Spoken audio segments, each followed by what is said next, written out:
Salut à toi, pensée du jour numéro 91 ou 91, suivant d'où tu m'écoutes.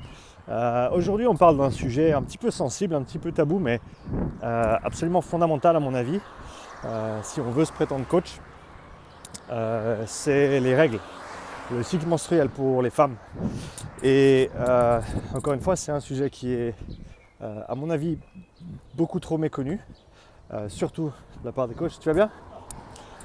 Surtout de la part des coachs, et parce qu'on sera tous amenés un jour ou l'autre à travailler avec une femme, que ce soit des athlètes, des clients, des clientes, dans un contexte remise en forme, dans un contexte sportif, même peut-être à un plus jeune âge.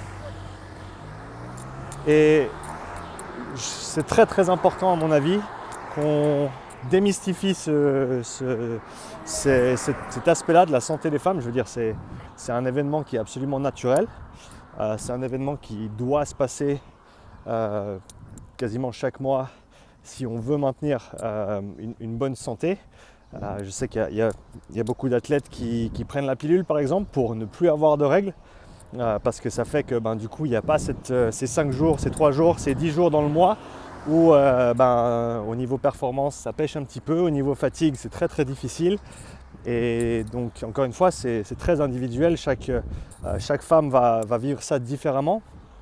Mais je pense que c'est vraiment une chose importante à comprendre et à savoir que voilà, c'est peut-être plus facile de ne pas les avoir, mais en fin de compte on va compromettre notre santé sur le moyen et long terme si on fait ça de manière continue. Et donc c'est très très important que nous les coachs on soit conscients de ces choses-là et qu'on puisse avoir ces conversations qui ne sont pas des conversations faciles. C'est pas un sujet qu'on peut juste aborder de but en blanc comme ça, mais je pense que quand l'occasion se présente, il faut qu'on ait un minimum d'informations dessus, qu'on sache comment en parler, comment aborder ce problème. Je pense que déjà montrer à notre cliente ou à notre athlète qu'on est ouvert par rapport à ces notions-là et qu'on sait de quoi on parle, en tout cas au niveau théorique, vu que niveau pratique, ça va pas le faire. Mais je pense que c'est très très important déjà qu'on montre une certaine ouverture, pas une certaine, une grande ouverture sur ce sujet-là, et qu'on soit prêt à conseiller, accompagner, ou en tout cas, si ce n'est pas dans nos compétences directes, de connaître quelqu'un vers qui on peut référer pour faire en sorte que notre athlète ou notre cliente soit prise en charge dans l'éventualité où il y aurait des soucis de ce côté-là. Ce que je veux dire par souci notamment, c'est si les règles disparaissent. C'est pas quelque chose de bien. En général, c'est une combinaison de plus d'efforts, donc plus d'énergie qui est dépensée et moins d'énergie qui est emmagasinée, donc sous la forme de nutrition en général. Donc ça touche autant l'aspect nutritionnel que l'aspect entraînement. J'ai eu le cas récemment avec une de mes clientes. On a commencé à s'entraîner. Elle s'entraîne pas mal, elle s'entraîne 3-4 fois par semaine. Et en plus de ça, elle a fait un régime, maintenant avec le recul, on le voit peut-être un petit peu trop drastique au niveau de la restriction des sucres, notamment des glucides. Et ce qui s'est passé, c'est que son cycle avait 4 semaines de retard, 5 semaines de retard. On en a parlé il y a une semaine, 2 semaines de ça. Elle était un petit peu, elle n'était pas trop sûre, elle se disait est-ce que c'est normal ou pas, elle savait pas trop vers qui se tourner. On a abordé le sujet ensemble, on en a discuté, et encore une fois, je ne suis pas un spécialiste, mais je lui ai dit en gros de ce que je sais et des gens que je suis qui s'y connaissent sur le sujet, ne pas avoir ces règles, c'est pas bien. C'est important qu'une femme puisse avoir ses règles de manière régulière. Et donc il y avait certainement un déficit au niveau calorique et ou trop d'énergie qui était dépensée, ou en tout cas c'est toujours le rapport entre les deux, mais au final je pense que si on s'entraîne pas plus de 3 jours ou 4 jours, 3 jours par semaine, ça va plus être côté nutrition. Si on s'entraîne 5, 10, 15 fois par semaine, là c'est clair qu'il faut peut-être regarder la récupération, et peut-être que la charge d'entraînement est simplement trop importante, peu importe notre rapport nutritionnel. Mais donc voilà, dans un cas comme ça, pour moi c'était clair qu'il y avait un déficit au niveau nutritionnel. Et donc encore une fois, on parle d'éducation. Ce matin on avait le café des coachs, on en a parlé aussi. Comment est-ce qu'on éduque les personnes avec qui éduquer, c'est pas un mot que j'aime utiliser, informe. Comment est-ce qu'on informe au mieux nos clientes, nos athlètes sur ce sujet qui est très très important, encore une fois, qui ressort du côté de santé. Et si on veut se prétendre, encore une fois, si on veut se prétendre coach, même si on est des hommes, même si c'est entre guillemets un problème de femme, je ne suis pas du tout d'accord avec ce terme d'ailleurs, parce que si on accompagne une femme dans son processus pour améliorer sa santé, améliorer ses performances, c'est un aspect de la santé qui est fondamental et c'est quelque chose avec lequel on va devoir faire. On ne peut pas simplement le mettre de côté et l'ignorer, ce que à mon avis beaucoup trop de coachs font encore, mais peut-être certainement pas de manière intentionnelle.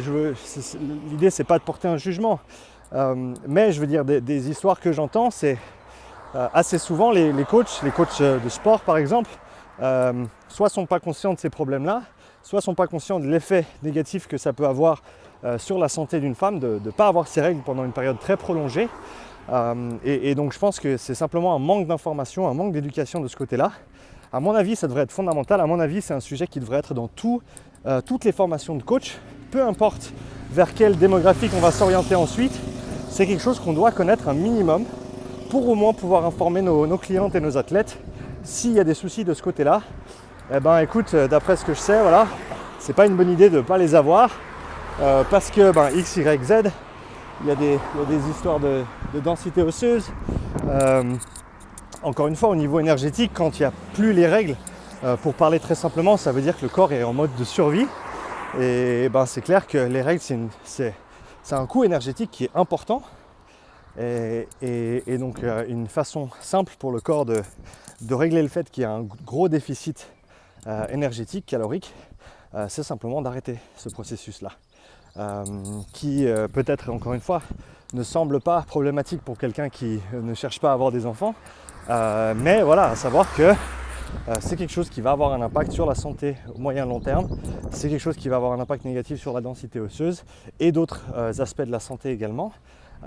Et donc c'est quelque chose dont il faut prendre conscience. Donc j'invite tous les coachs qui prennent conscience de ça maintenant ou qui en ont déjà conscience. Si vous ne connaissez pas le sujet, déjà allez écouter l'interview que j'ai fait avec Barbara. Je mettrai le lien dans la description.